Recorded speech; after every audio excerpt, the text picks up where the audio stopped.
아라바라리 아라바라리 아라바라리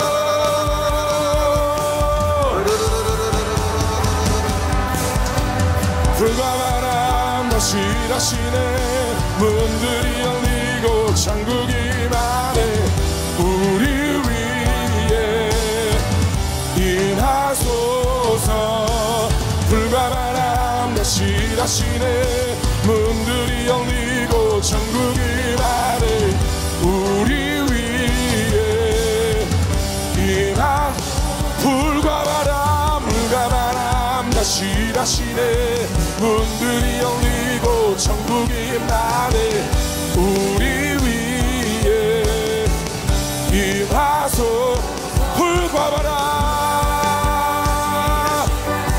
문들이 열리고 천국이 임하네 우리 위에 주가 일하실 때 성령이 나시네 내 맘 뛰네 이곳에 계셔 일하시네 여기 있는 날 채우시네 주가 일하실 때 성령이 나시네 내 맘 뛰네 이곳에 계셔 일하시네 주가 일하실 때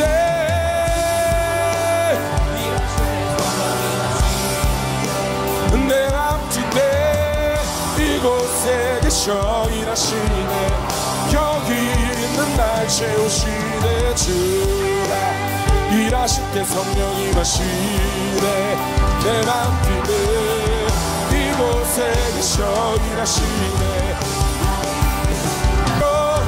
Holy Spirit come rest on us your river Holy Spirit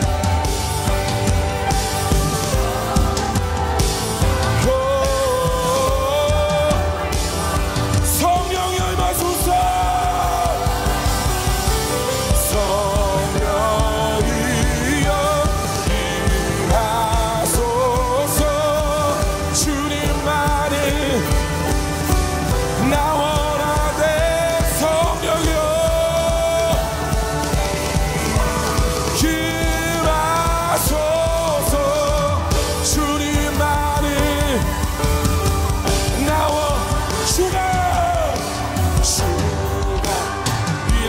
성령이 마시네 내 맘 뛰네 이곳에 계셔 일하시네 여기 있는 날 채우시네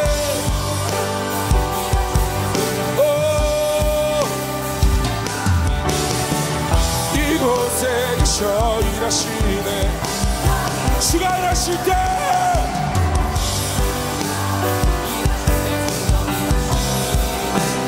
내 맘 뛰네 이곳에 계셔 일하시네 여기 주가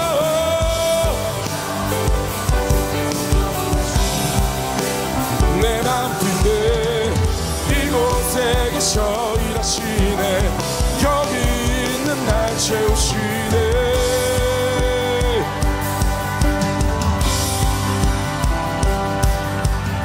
주님의 임재 앞에서 권능의 날개 아래서 그의 능하시네 우리 다시 한 번 더 선포하며 나갑시다 주님의 임재 앞에서 주님의 임재 앞에서 권능의 날개 아래서 그의 능하시네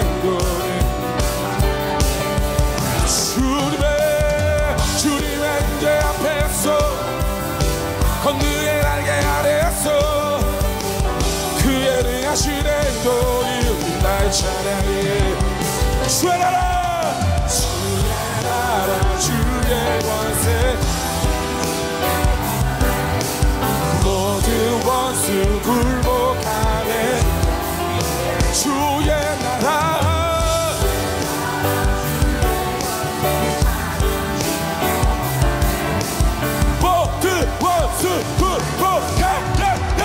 춤을 출 때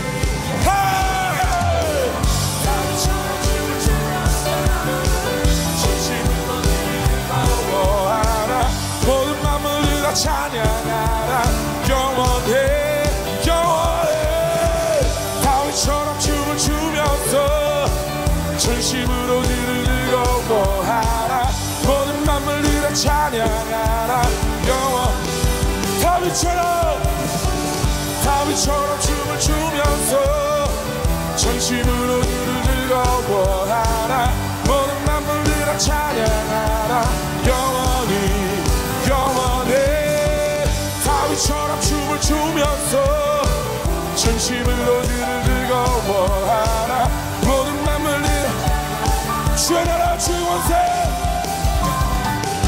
주의 나라 주의 원세 찬양 주의 모든 원수 굴복하네 주의 임재 주의 나라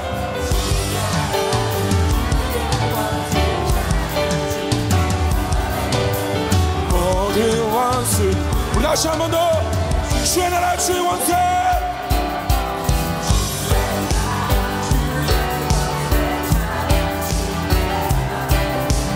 모든 원수 굴복하네 주의 임재 앞에 주의 나라 주의 원세 찬양 주의 모든 원수 굴복하네 내가 춤을 줄게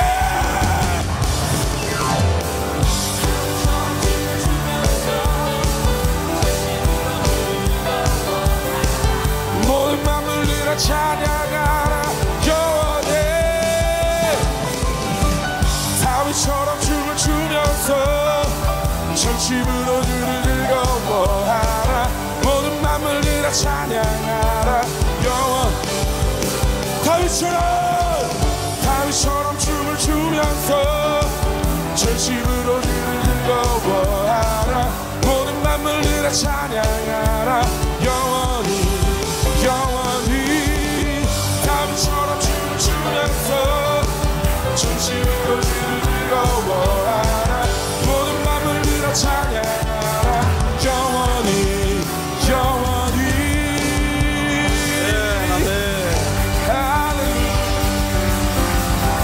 아멘. 우리 치유를 위해서 기도하겠습니다. 치유를 위해서 기도할 텐데 우리 치유가 필요하신 분들은 손을 들어 펴여 주십시오.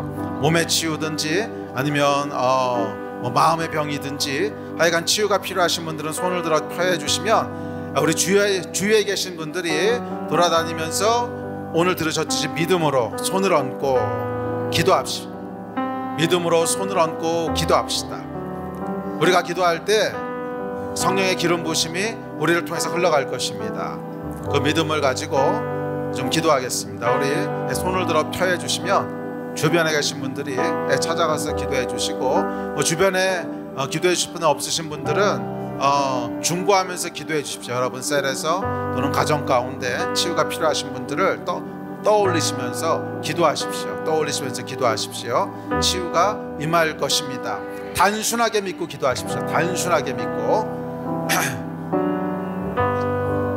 우리 기도하실 때 주여 한번 다 같이 부르짖고 다 같이 합심해서 치유를 위해서 기도하시겠습니다. 주여